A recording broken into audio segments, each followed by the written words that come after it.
It had been a long, tiring day at work. It was quiet, and I waited alone for the train. It was a bit after midnight, and so dark I could barely see the square foot around me that the small light illuminated. Fortunately, I wasn't stuck waiting for long for the train, and I eagerly ran the second the doors opened. There were only 2 other men in the compartment, which is not unusual for this time of night. The place reeked of smoke from the older man huffing on his cigarette.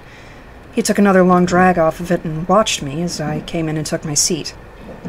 I sat and looked up at the other man, sitting across from the smoker.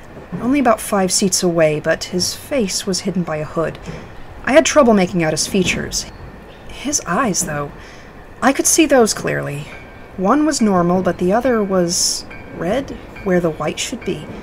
He stared shamelessly back at me with a tight, almost pained expression. I smiled at him, trying to break the tension, but he just stared. I looked out the window, trying to ignore his gaze, but I could still feel his eyes on me. The train lights began to flicker and went out for a moment. "Sorry, folks," said a voice over the static of the PA.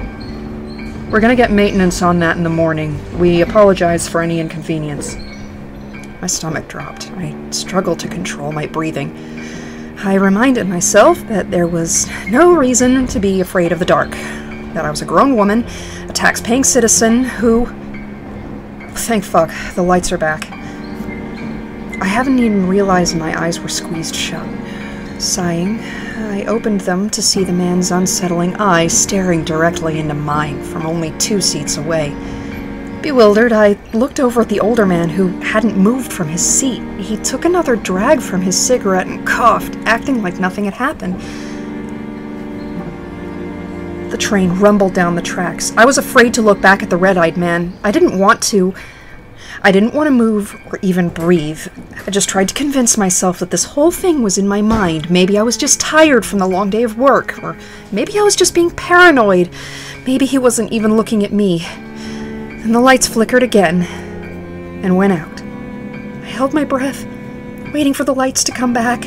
After a moment they did, and he was in the seat next to me, his face only a few inches away from mine. I leaned back. "What the hell, man? What do you think you're doing?" He didn't respond.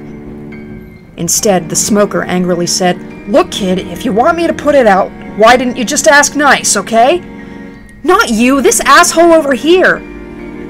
Smoker stared at me for a moment, confused. "It's just you and me, kid. You all right?" The red-eyed man hadn't moved or responded at all. The lights went out again.